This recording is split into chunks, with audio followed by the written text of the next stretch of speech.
Hi everyone, welcome to my channel. My name is Shannon and this channel is all about investing in your health, wealth, and happiness. Today's video is going to be on getting that designation. So how do I pass the bar exam, CPA exam, my boards, any type of big exam that you have?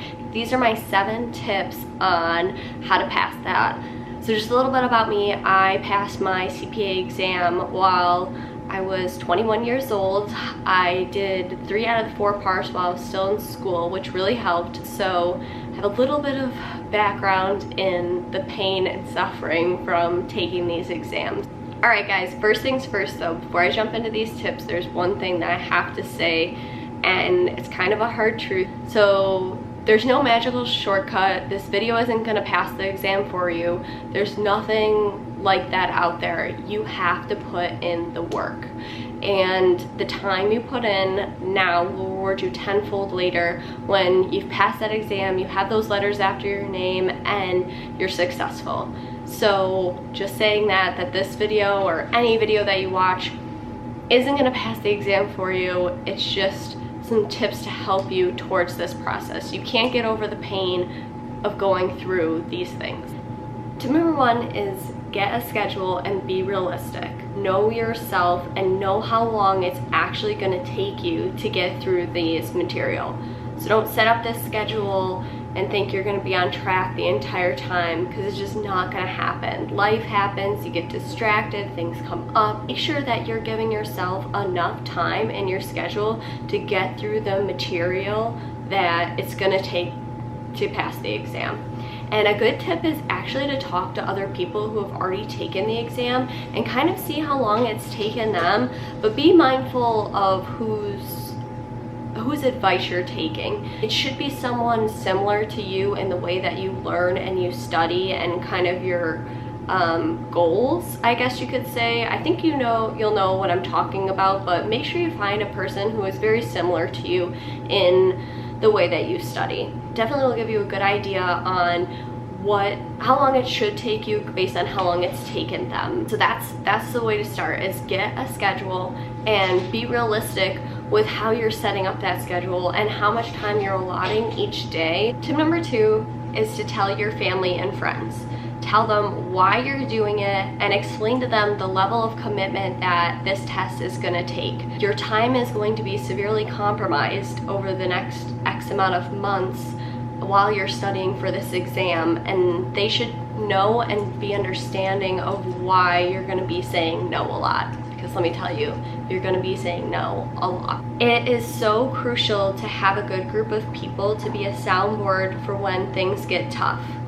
You should tell them why you're taking the exam, how it's going to improve your life, and how you really want to be as successful as possible, and taking this exam will only bring you to that next level. But if they love you and support you, they'll want to see you succeed. Tip number 3 is to seclude your body and your mind. You need to figure out a place where you can get as much done as possible in that allotted time with the least amount of distraction, so that you can be as productive as possible in that time frame. My place to go, which is so random, but was Panera.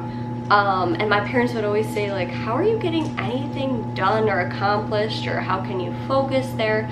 But I found out that there's a lot of nooks and crannies in my local Panera that I was able to kind of hide out in. And the key is to make sure when you go and seclude yourself that you're near a bathroom, you either bring snacks or there's food available there, and of course that there's Wi-Fi. Panera just hit all those boxes for me, and I was able to put in quite a lot of hours in that local Panera. But it took me a while to find that spot, and occasionally I would switch it up, but secluding myself in a spot and really just hammering out that chapter or whatever I had planned for that day was awesome, and that's how I got most of my stuff done. So that was first secluding your body, but also secluding your mind was part 2 of this.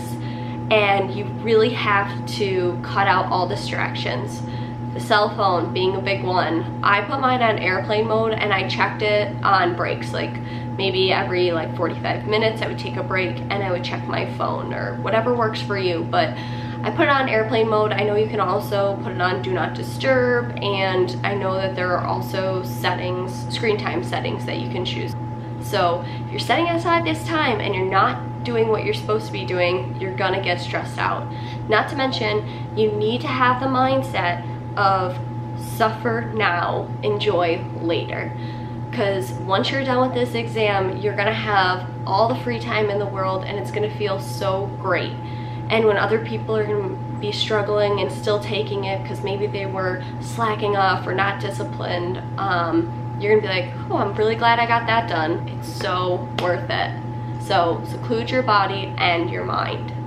Tip number 4 is to learn concepts, not multiple choice. A lot of people go into these exams with the mindset that they're just gonna memorize the multiple choice questions, and over time they'll grasp the concepts, I guess, and be able to pass the test, which has come true for a few people that I've talked about that said that's all they did. They just hammered on multiple choice questions and then they ended up passing the test. They would hope that they would get similar ones on the test, and I guess obviously they did, but with all the new changes to the tests that are coming out, specifically with the CPA exam, I know that just recently changed, and I'm sure that other tests are continuously changing. You can't bank on that. And not to mention, why would you want to get a designation based on memorizing multiple choice questions? So say you're a lawyer and you pass the bar exam by memorizing multiple choice questions, you're not going to be a sought after lawyer if you don't know the concepts behind your degree. So I know that the multiple choice can get repetitive and maybe you just start learning the multiple choice as they go. However, those aren't going to be the multiple choice questions on your test. So the best way to do it is to learn your concepts first. Tip number 5 is to choose the right study system for you. There are so many study systems out there for each exam, and they all play off different kind of learning styles and things like that. So you need to find which one works best for you. For the CPA exam specifically, I did Becker and I followed that system to a T. I want to look at the cost, the time frame that it takes to complete them, as well as the learning style associated with that. I think it's very important to choose the right study program for you for numerous reasons. Obviously, it can help you succeed if you choose one that is very compatible with you, but also this is an investment in yourself. The reason why you're looking to get this designation, hopefully, is because you want to become successful, you want to better yourself and your future. And to do that, you are investing in yourself with this exam. And in order to make sure that you pass this exam, the study materials that you choose can be crucial. Something to keep in mind with choosing the study materials is that your school may have a partnership with one or multiple of these programs, and they may offer you a discount associated with it. So my school offered a personalized payment plan with Becker with 0% financing, and I believe they also offered a discount off the top price. Meanwhile, my firm offered a discounted price that you would pay all up front, and then 1 year after you pass the exam and you're still with the firm, they reimburse you that full amount. So I ended up going with that option, and I did get the reimbursement for the full amount a year after I passed. So that was pretty great. It was kind of like a bonus that I wasn't expecting. But look into it. I know every place is different, and actually the firm that I'm with now just implemented a new policy that they pay for 100% of the CPA exam. So nobody even has to pay for the materials anymore. The firm is paying for it, which is crazy to think about. And essentially, I guess I got it for free too, minus the time value of money. Number 6 is to start today. No matter what stage you're at or where you're at in your journey to get this designation, there is something you can be doing today. Look into what it takes to get this designation. Okay, where do I apply? What website do I go to? How many credit hours do I need? At what point can I actually sit for the exam? How long does it take to get approved?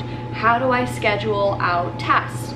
All that stuff will get you so much better prepared for when it is time to take those steps.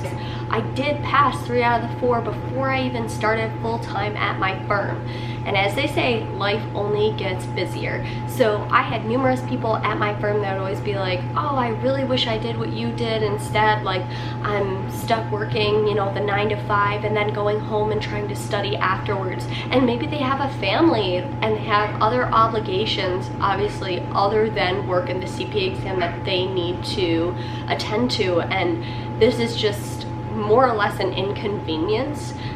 Even though obviously they do want to become a CPA and that is their ultimate goal, it's still an inconvenience that they have to do this on top of their other obligations, and it puts a lot more stress on your life. Life only gets busier as you get older, so starting as soon as you possibly can and treating it like a class will just help you so much when it is time to get that designation.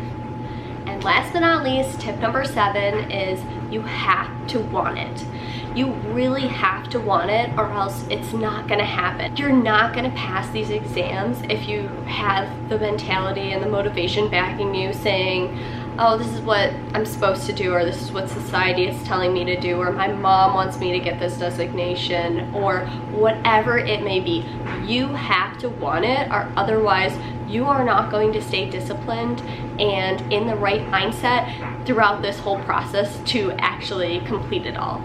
So I'm not really sure exactly how other exams work. Like I said, I'm sorry, I am a CPA, so I am very familiar with this exam, but you do have to pass all 4 parts within a rolling 18 months of each other. So you're on a time crunch and you really have to be disciplined and crunch kind of like almost a year out of your life just designated to this to pass this exam. So it's no joke. It requires so much work and discipline, and you're not gonna pass it if you really don't want it. So that would be my tip, is to make sure that you're doing this for the right reasons for you and you really do want it before going through all this, and with the time, the energy, the money that it costs to, you know, for study materials and even for the exam. It's just not worth it if your heart really isn't in it. So make sure that this is something that you really do want to do. So that's it. Those are my 7 tips. This video is not meant to be discouraging by any means or to scare you. It's literally just to make sure that you understand how much work and time and discipline that goes into passing these exams, and to make sure that, you know, this is something that you really want to do. Because if it is, then this is awesome and you totally should do it because it is so worth it. I am so thankful that I got my CPA when I did and how I did it. I am very proud of myself for the time that I have put into it, and I know you will feel the same if this is what you want. It is such a great accomplishment and it's something that you'll have forever. So I hope this was helpful, and I wish nothing but the best for you guys, and hope that this is something that you do invest in yourself in. Don't forget to subscribe, and my social media will all be linked below. Thank you so much for watching.